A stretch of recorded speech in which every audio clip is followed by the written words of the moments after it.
नमस्कार दोस्तों, मैं रवि कुमार शर्मा आपका स्वागत करता हूं हमारे YouTube चैनल एग्जाम आर पार में। स्टार्ट करते हैं अपने टॉपिक को। आज मैं डिस्कस करूंगा दोस्तों आपका पावर सिस्टम में, बात करते हैं आप पावर सिस्टम। अब पावर सिस्टम में आपको पता है दोस्तों, आपका लाइन के कांस्टेंट चल रहे हैं, पैरामीटर्स जो होते हैं हमारे। तो आपको मैंने रेजिस्टेंस के बारे में बता दिया था, इंडक्टेंस, और हमारे आज बताएंगे आपको कैपेसिटेंस के बारे में कि कैपेसिटेंस कैसे बनता है हमारे लाइन में और उसका सिग्निफिकेंस या उसके इंपॉर्टेंस क्या क्या रहेंगे।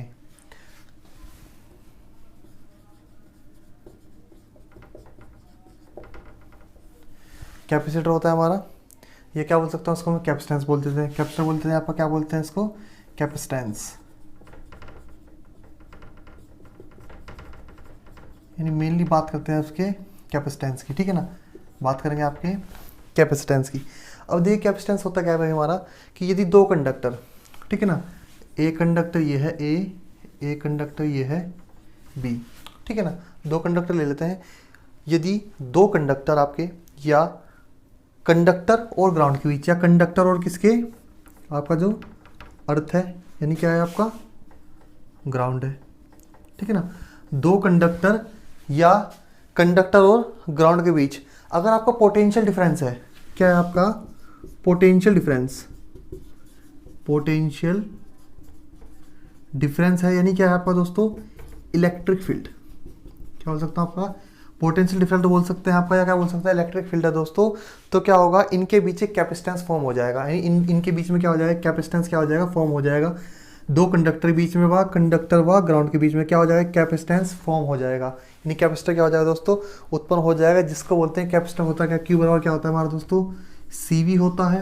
क्यू बराबर क्या होता है, सी वी होता है, या सी बराबर क्या होता है हमारा, सी बराबर क्यू अपॉन वी होता है। तो ये क्या होता है दोस्तों, हमारा कैपेसिटर होता है। जनरली देखिए अब लाइन में कैपेसिटर बनता किस प्रकार से है भाई, अगर ये हमारी ट्रांसफर लाइन है हमारी, एक वायर ये रहा, एक वायर ये रहा, ठीक है ना, तीन वायर ले लीजिए, ठीक है। तो हमने दो की बात करी, तो दो उसकी बात करते हैं, तीन की ले सकते हैं। देखिए दो वायर ली हमने, ये आर फेज है मानो, ये वाई फेज है, और ये क्या है हमारा एक बी फेज है, ठीक है। ट्रांसफर हमारी लाइन क्या ट्रांसमिट हो रही है हमारी। तो देखिए एक कंडक्टर ये रहा, एक कंडक्टर ये रहा, बीच में क्या आपके एयर है, बीच में क्या है आपके एयर है। अब कैपेसिटर बनता कैसे है कि दो कंडक्टिंग प्लेट होती हैं, दो चालक प्लेटों के बीच में अगर अचालक मीडियम आ जाए, यानी मीडियम आ जाए, अचालक कोई माध्यम है हमारा, जैसे अचालक माध्यम क्या होता है, एयर हो सकता है, माइका हो सकती है, पेपर हो सकती है, कुछ भी हो सकता है। अब परंतु यहाँ पर तो हवा है भाई, हमारा ट्रांसमिशन लाइन में टावर के ऊपर वायर क्या कर रहा है, चल रहा है, तो वायर का भाई क्या होगा, ऊपर तो हवा ही तो होगी ना, चारों ओर क्या होगा वायर के, एयर होगी। तो एक कंडक्टर ये रहा हमारा, एक चालक ये रहा, एक चालक ये रहा, इन दोनों के बीच में क्या आ गई, एयर आ गई। तो जो एयर है तो दोस्तों क्या बन जाएगा, उसके अंदर कैपेसिटेंस क्या हो जाएगा, फॉर्म हो जाएगा। यानी क्या अपने अंदर स्टोर कर लेगा, चार्ज को स्टोर कर लेगा किसके, एक इलेक्ट्रिक फील्ड के रूप में। यानी कि यहाँ पर क्या है हमारा एक पोटेंशियल है।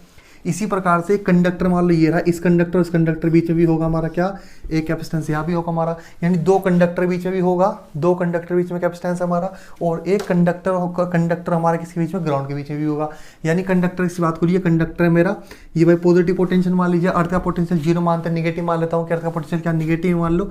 तो एक इसके यहाँ पर जो अर्थ है हमारी, ये क्या है भाई हमारी, ये अर्थ हो गई, तो एक कैपेसिटेंस यहाँ पर फॉर्म हो जाएगा, एक कैपेसिटेंस क्या हो जाएगा हमारा यहाँ पर फॉर्म हो जाएगा, ठीक है ना। तो इस प्रकार से क्या बनता है हमारा लाइन में कैपेसिटर क्रिएट होता है, बनता है। क्यू बराबर सी वी, या की सी बराबर क्यू अपन वी, किस में होता है आपका फैरड में होता है, किस में होता है आपका फैरड में होता है, ठीक है ना। तो इसमें आपके दो प्रकार के कैपेसिटेंस बनते हैं, एक लाइन टू लाइन, ठीक है ना, एक लाइन टू लाइन कैपेसिटेंस होता है और एक लाइन टू ग्राउंड कैपेसिटेंस होता है। इन दो प्रकार से कैपेसिटेंस जो होता है हमारी लाइन में फॉर्म होता है, ठीक है। ये जनरली आपको इसमें याद रखना है।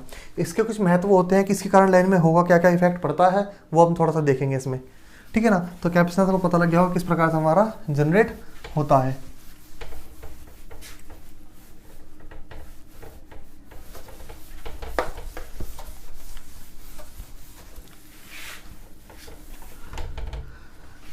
ठीक है ना। तो देखिए पहला होता है हमारा लाइन टू लाइन, आपको पता है कौन सा होता है पहला कैपेसिटेंस, क्या बनता है, लाइन टू लाइन कैपेसिटेंस, ठीक है ना। बात करते हैं किसकी, लाइन टू लाइन की, यानी एक कंडक्टर ये लिया हमारा, ये ए हो गया, ये कंडक्टर बी हो गया, तो ये लाइन टू लाइन, एक लाइन ये रही आपकी, एक लाइन ये रही, तो लाइन टू लाइन, ठीक है ना। लाइन टू लाइन जो कैपेसिटेंस होगा आपका, तो उसके लिए एक फॉर्मूला होता है दोस्तों, वो फॉर्मूला आपको याद रखना है कि सी ए बी बराबर, ठीक है ना। उसके लिए फॉर्मूला आता है आपका pi e upon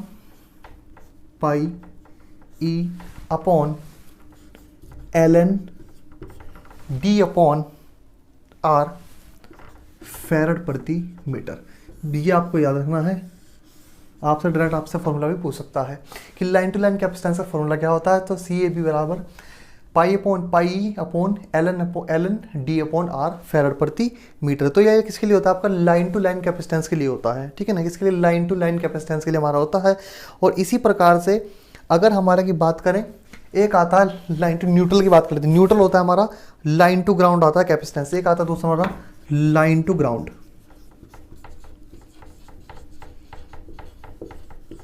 line to ground capacitance, ठीक है ना। एक क्या आता है हमारा? लाइन टू ग्राउंड कैपेसिटेंस आता है। तो इसमें देखिए एक, अब इसमें एक न्यूट्रल पॉइंट भी होता है बीच में। अगर बात करूं, एक कंडक्टर ये रहा मेरा ए, एक बी, जब जुड़े हैं तो ये बीच में मान लेता हूं मैं, कोई मान लो न्यूट्रल पॉइंट।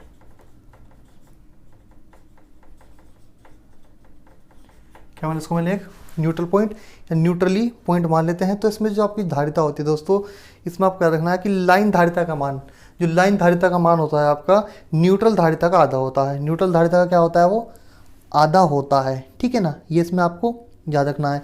यानी लाइन धारिता का जो मान होगा आपका, वो क्या होगा? न्यूट्रल धारिता का क्या होता है? आधा होता है।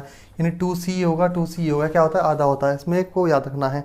अभी आपको लिखवा दूंगा पॉइंट में। तो इसका जो फॉर्मूला होगा दोस्तों आपको लाइन टू ग्राउंड कैपेसिटेंस का, ठीक है ना। लाइन टू ग्राउंड कैपेसिटेंस का जो फॉर्मूला होगा आपका, इसमें केवल क्या आ जाएगा? यहाँ पर सब कुछ सेम रहेगा। ये आ जाएगा CAN बराबर हमारा 2 पाई E अपॉन D, ये हो जाएगा upon ln D upon R, ठीक है ना। बस क्या होगा हमारा? 2 आ जाएगा। बाकी फॉर्मूला क्या रहेगा हमारा? इसमें सेम रहेगा, ठीक है ना। ये एप्सिलॉन होता है हमारा, एक जगह क्या होता है हमारा? सेल एप्सिलॉन होता है। इसको इस प्रकार से बना लीजिए। ये क्या होता है हमारा? एप्सिलॉन, ठीक है ना। ये हमारा एप्सिलॉन हो जाएगा 2 pi epsilon upon ln upon D upon R। ये भी किस में होता है? आपका फैरड प्रति मीटर होता है। कैपेसिटेंस है तो किस में होगा हमारा? फैरड प्रति मीटर, ठीक है। तो ये दोनों फॉर्मूले बस आपको इसमें याद रखने हैं। इन दोनों फॉर्मूले का आपको पता होना चाहिए। कई बार ऑप्शन में आपका मिल जाता है कि लाइन टू लाइन कैपेसिटेंस का फॉर्मूला बताइए या लाइन टू ग्राउंड कैपेसिटेंस का हमें फॉर्मूला बताइए। तो इसमें जो क्या होता है, इसमें आधा हो जाता है हमारा 2 पाई E upon ln upon D R। इसमें C बराबर pi epsilon ln D upon R farad प्रति मीटर। यूनिट आप लोगों को इसमें बहुत ही इंपॉर्टेंट है, जो आपको याद रखनी है। आगे चलते हैं इसके इंपॉर्टेंट चीज़ों पर जो आपसे पूछा जाएगा। केवल मैं इसमें आप लोगों को वही चीज़ बता रहा हूँ जो परीक्षा में पिछली बार पूछी गई है या पूछी जा सकती है। अगर इससे कोई क्वेश्चन बनता है आपका कैपेसिटेंस से, ट्रांजिशन के पैरामीटर से, तो इससे आपसे बाहर नहीं बनेगा। जनरली इससे आपका क्वेश्चन बन पाएगा। तो मैंने आपको बताया था, आपको जो पॉइंट याद रखना है इसमें, पॉइंट क्या याद रखना है दोस्तों, कि मैंने आपको बताया था कि लाइन धारिता का मान हमेशा न्यूट्रल धारिता का आधा होता है, ठीक है ना। लाइन धारिता बोलते हैं कैपेसिटेंस को, धारिता का मान, ठीक है ना। क्या होता है? लाइन धारिता का मान न्यूट्रल धारिता, ठीक है ना। न्यूट्रल धारिता का आधा होता है। एक आपको ये से महत्वपूर्ण पॉइंट आपको याद रखना है कि लाइन धारिता का जो मान होता है वो न्यूट्रल धारिता का क्या होता है? हमारा आधा होता है।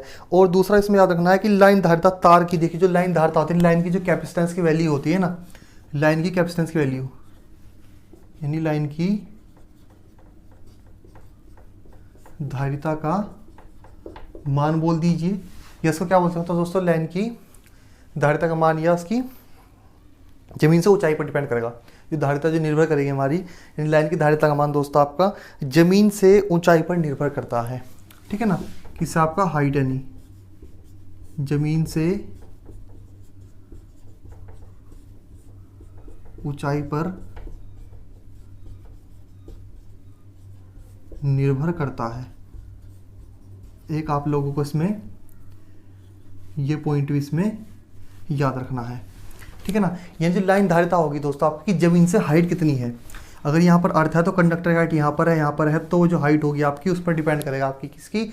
लाइन की धारिता का वैल्यू, ठीक है ना। तो लाइन की धारिता की जो वैल्यू होती है जमीन से ऊंचाई पर निर्भर करता है, ठीक है। ऊंचाई बढ़ने पर धारिता कम होगी। ये इसको याद रखना है कि जैसे आपकी हाइट बढ़ेगी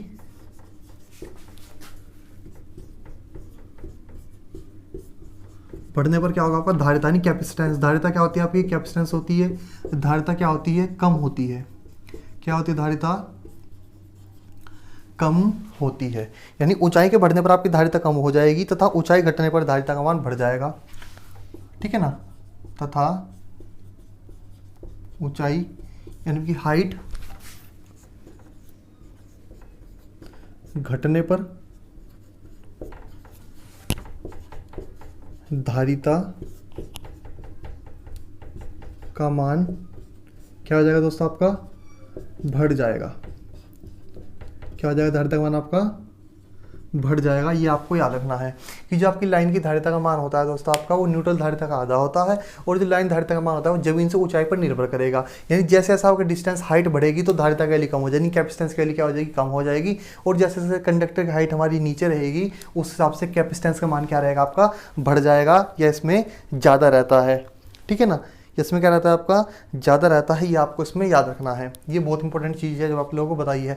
अब बात करते हैं आपके कि इंपॉर्टेंस क्या होता है, सिग्निफिकेंस होता है इसका, इंपॉर्टेंस क्या रहेगा।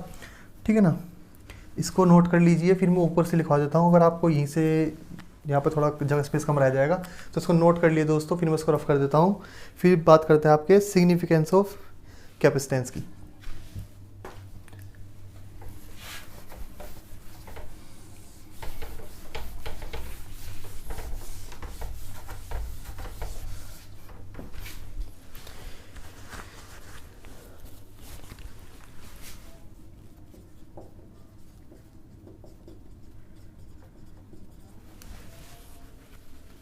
सिग्निफिकेंस ऑफ कैपेसिटेंस,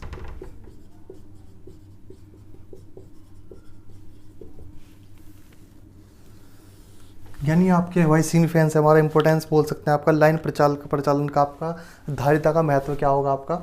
ठीक है ना, तो ये देखते हैं इसमें, देखिए कि अगर कैपेसिटेंस हमारा लाइन में कैपेसिटेंस हमारा फॉर्म होता है तो कैपेसिटेंस के कारण लाइन में क्या क्या प्रभाव पड़ेंगे, हमारी जो ट्रांसमिशन लाइन है उस पर क्या इफेक्ट पड़ता है, उसका क्या महत्व होता है कैपेसिटेंस का। जिस प्रकार से रेजिस्टेंस का महत्व होता है उस प्रकार से इंडक्टेंस का महत्व भी है, उस प्रकार से किसका महत्व होगा, आपका कैपेसिटेंस का महत्व होगा। तो वो देखते हैं क्या क्या प्रभाव डालेगा, क्या उसका महत्व होता है। तो देख लेते हैं आपका कि लघु ट्रांसमिशन लाइन जो होती है दोस्तों आपकी, लाइनों में धारिता के प्रभाव को नगण्य मान लिया जाता है। यानी जो छोटी लाइन होती है, अगर शॉर्ट ट्रांसमिशन की बात करूं तो उसमें धारिता की वैल्यू क्या मानते हैं, नगण्य मान लिया जाता है, ना के बराबर मान लिया जाता है आपके। परंतु जो आपका दोस्तों जो दीर्घ लंबी जो मध्य मीडियम की बात करूं और लॉन्ग ट्रांसमिशन की बात करूं, अगर आपकी लाइन है कोई स्मॉल यानी शॉर्ट ट्रांसमिशन है, क्या आपका शॉर्ट ट्रांसमिशन लाइन है, तो उसमें आपकी जो कैपेसिटेंस होगा उसको क्या माना जाता है, कम माना जाता है, नगण्य माना जाता है। क्या माना जाता है, उसको नगण्य माना जाता है, ना के बराबर माना जाता है। परंतु आपकी बात करूं आपके मीडियम व लॉन्ग ट्रांसमिशन की बात करूं, ठीक है ना, लॉन्ग ट्रांसमिशन लाइन की बात करें, मीडियम ट्रांसमिशन की बात करें, आपके लॉन्ग ट्रांसमिशन लंबा दीर्घ संचरण जो आपका होता है, एक मध्यम लाइन होती है, क्या होती है, दीर्घ लाइन होती है, नहीं लॉन्ग ट्रांसमिशन जिसको बोलते हैं, लंबी दूरी की लाइन होती है दोस्तों। इसका प्रभाव को नगण्य नहीं माना जा सकता, यानी इसमें कुछ कैपेसिटेंस होगा ही होगा, यानी इसमें कैपेसिटेंस को कुछ ना कुछ मानेंगे, यानी कुछ ना कुछ की वैल्यू क्या होगी दोस्तों, होगी, जिसके कारण लाइन में हमारा क्या क्या प्रभाव हो सकते हैं। तो क्या होगा दोस्तों आपका कि धारिता के कारण क्या होता है आपका, देखिए अब इंपॉर्टेंट पॉइंट्स हैं आपके, आपको सब याद रखने हैं कि धारिता के कारण क्या होता है, लाइन में ऋणात्मक वोल्टेज नियमन होता है। यानी धारिता के कारण क्या होता है आपका, धारिता के कारण लाइन में निगेटिव नियमन यानी निगेटिव रेगुलेशन होता है आपका। क्या होता है आपका, निगेटिव रेगुलेशन होता है, ठीक है ना। यानी जो वोल्टेज रेगुलेशन जो रहेगा आपका, रेगुलेशन किसका, वोल्टेज का, यानी निगेटिव रेगुलेशन होता है किसका, आपका वोल्टेज का। तो निगेटिव क्या होता है हमारा, वोल्टेज का क्या होता है भाई, रेगुलेशन होता है, किस कारण, हमारे कैपेसिटेंस के कारण, ठीक है। एक आपको याद रखना है। और धारिता के क्या होगा दोस्तों, धारिता के कारण लाइन में ऋणात्मक प्रतिघात का मतलब क्या है आपका, एक्सी जो होता है, यानी धारिता के कारण और क्या होगा, धारिता के कारण लाइन में आपका क्या रहेगा, ऋणात्मक प्रतिघात का मतलब क्या है, निगेटिव रिएक्टेंस का मतलब क्या हो गया, एक्सी बराबर 1/2πfc, ठीक है ना। एक्सी बराबर क्या आपका 1/2πfc की उत्पत्ति होती है, जनरेट होता है, क्या होती है आपकी उत्पत्ति होती है, ये क्या होता है भाई आपका जनरेट होता है। जो लाइन की प्रतिबाधा को घटाता है, यानी एक्स बराबर क्या होगा निगेटिव होगा, तो उस कारण क्या हो जाएगा, इसके कारण हो जाएगा जो हमारा जो लाइन का जो इम्पीडेंस होता है, यानी लाइन का इम्पीडेंस जो होगा, इसके कारण क्या होगा आपका लाइन की इम्पीडेंस जो आपका होता है जेड जो होता है इसके लिए क्या हो जाती है, कम हो जाती है। लाइन की प्रतिबाधा क्या होती है, संपूर्ण प्रतिबाधा हमारी कम हो जाती है। इस कारण दोस्तों आपका धारिता के कारण, धारिता के जो निगेटिव रिएक्टेंस है हमारा x/1/2πfc, तो इस कारण क्या होगा रिएक्टेंस निगेटिव रिएक्टेंस की उत्पत्ति होती है, जिसके कारण लाइन का इम्पीडेंस जो होता है हमारा क्या होता है भाई हमारा कम हो जाता है। ठीक है ना, यानी लाइन की प्रतिबाधा जो होती है उसको घटाता है। यानी ये अच्छी बात है कि भाई लाइन में जो वो हमारा जो रेजिस्टेंस की तरह जो इम्पीडेंस है, हमारा इम्पीडेंस क्या करता है कि विद्युत धारा के मान अवरोध को उत्पन्न करता है, तो वो क्या हो जाएगा उसकी वैल्यू कम हो जाएगी, जो हमारी लाइन के लिए क्या होगा हमारे लिए अच्छा होगा, इफिशिएंसी उसकी अच्छी रहेगी।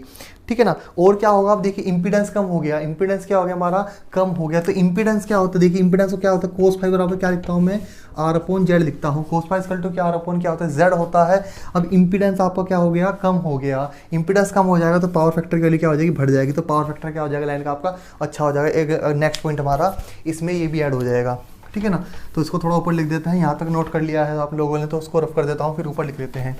ठीक है ना, यानी आपको क्या होगा दोस्तों इसमें, इसके कारण आपका यानी धारिता के निगेटिव जो रिएक्टेंस आपका निगेटिव हुआ है, उससे क्या हुआ इंपीडेंस की वैल्यू कम हो गई। अब इंपीडेंस की वैल्यू कम हो गई तो पावर फैक्टर की वैल्यू क्या हो जाएगी बढ़ जाएगी, यानी धारिता के कारण दोस्तों क्या होगा आपका शक्ति उन्हें बढ़ जाता है,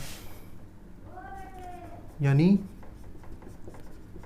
कैपेसिटेंस यानी धारिता के कारण क्या होगा आपका जो पावर फैक्टर होता है, क्या होता है पावर फैक्टर, यानी cos phi equal to R/Z, यानी पावर फैक्टर क्या होता है दोस्तों आपका बढ़ जाता है। पावर फैक्टर क्या रहेगा आपका बढ़ जाता है यानी अच्छा हो जाता है।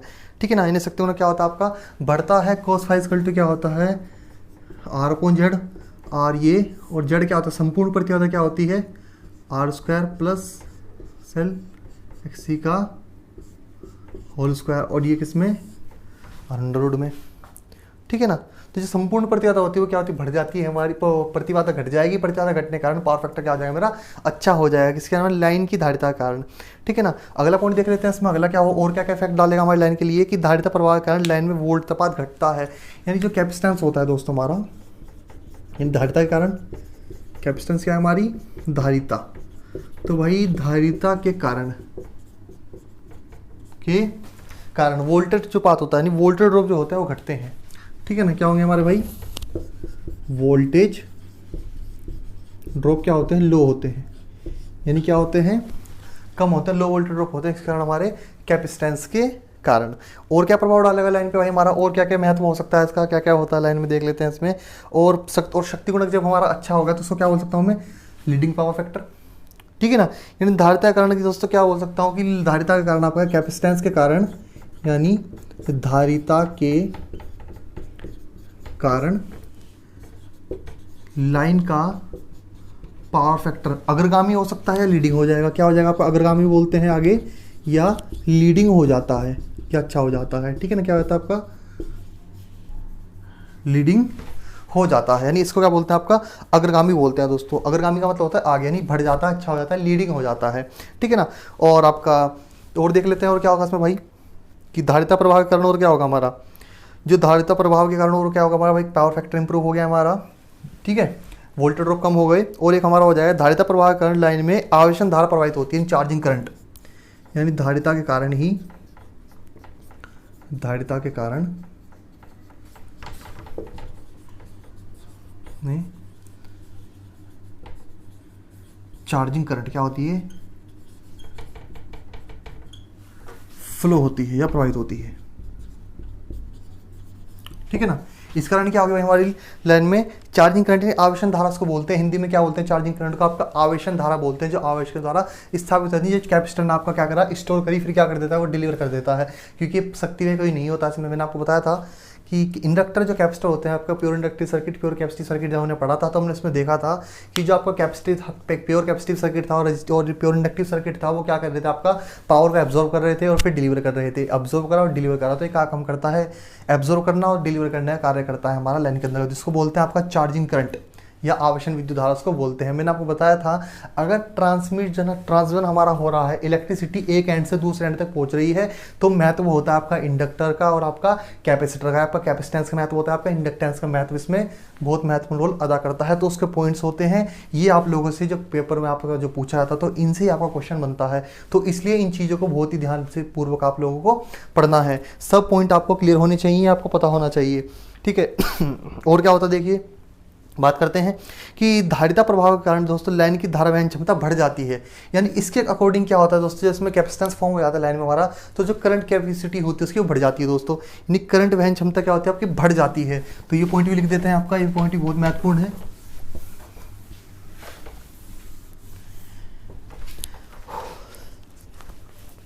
यानी धारिता प्रभाव के कारण, यानी क्या हो जाएगा हमारा, धारिता प्रभाव के कारण लाइन की धारा वहन क्षमता, लाइन की धारा वहन क्षमता क्या होती है आपकी, बढ़ जाती है, यानी इंक्रीज हो जाती है।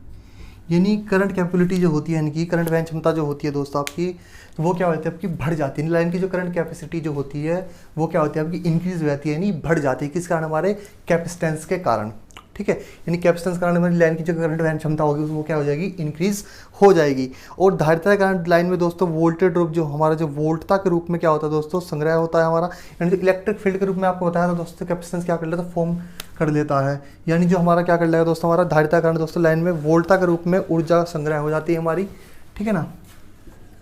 यानी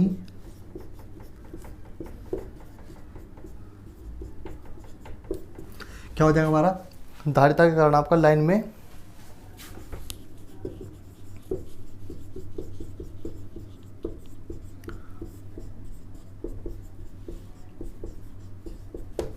वोल्टता के रूप में क्या हो जाएगा दोस्तों, आपका ऊर्जा संग्रह होता है, स्टोर हो जाएगी, यानी स्टोर हो जाती है, जिसको बोल सकते हैं आपका ई बराबर बोल सकते हैं आपका यू, ऊर्जा है ना, एनर्जी है हमारी, तो उसको बोल सकते हैं आप ऊर्जा बोल दीजिए, या आपको ई से आप जो शो कर दिए, ई बराबर क्या हो सकता है आपका 1/2 CV स्क्वायर हो जाएगा, 1/2 CV स्क्वायर। किस में होगा ये भी जूल में होगा आपका। किस में हो जाता है भाई आपका, जूल में यूल होता है। मात्रा क्या रहेगा, यूल रहेगा। एनर्जी हमारा 1/2 CV स्क्वायर। आपको इंडक्टर में क्या होता था आपका, 1/2 LI स्क्वायर, ठीक है ना। तो ये आपको इसमें महत्वपूर्ण पॉइंट याद रखना है। और एक बात इसमें याद रखिए कि आवेशन धारा की जो दोस्तों अग्रता प्रकृति की होती है, जो आवेशन धारा जो होती है, आवेशन धारा का मतलब है चार्जिंग करंट। चार्जिंग करंट की प्रकृति ऐसी होती है, यानी इस प्रकार से उसका प्रवृत्ति होती है कि वो क्या रहती है, लीडिंग रहती है, ठीक है ना। यानी आवेशन धारा हमेशा क्या रहती है, जो आपकी चार्जिंग करंट होगी, आवेशन धारा की प्रकृति की बात करूँ, इसकी नेचर की बात करूँ, तो कैसी होती है भाई, हमेशा वो लीडिंग होती है। कैसी होती है वो, लीडिंग टाइप की होती है। क्या होती है हमारी, लीडिंग होती है। यानी आपका जो सप्लाई वोल्टेज से क्या करता है, 90 डिग्री लीड ही करेगा। यानी बात करूँ तो किससे, आपका सप्लाई वोल्टेज जो है, आपका सप्लाई वोल्टेज से 90 डिग्री क्या करता है हमारा आवेशन करंट, चार्जिंग करंट लीड करता है, लीडिंग रहता है, ठीक है ना। जो आप लोगों को इसमें याद रखना है। यानी आवेशन धारा की प्रकृति कैसी होती है हमारी, लीडिंग होती है। और ये क्या करता है, सप्लाई वोल्टेज से क्या करता है, 90 डिग्री लीड कर जाता है, जैसे कि हमने आपका प्योर कैपेसिटिव सर्किट में डिस्कस किया था, ठीक है ना। तो फिलहाल आज से आप लोगों से इतना ही कहना चाहूँगा। अगर आप लोगों को वीडियो पसंद आई हो तो लाइक करें, शेयर करें और हमारे चैनल को सब्सक्राइब करें। और धन्यवाद।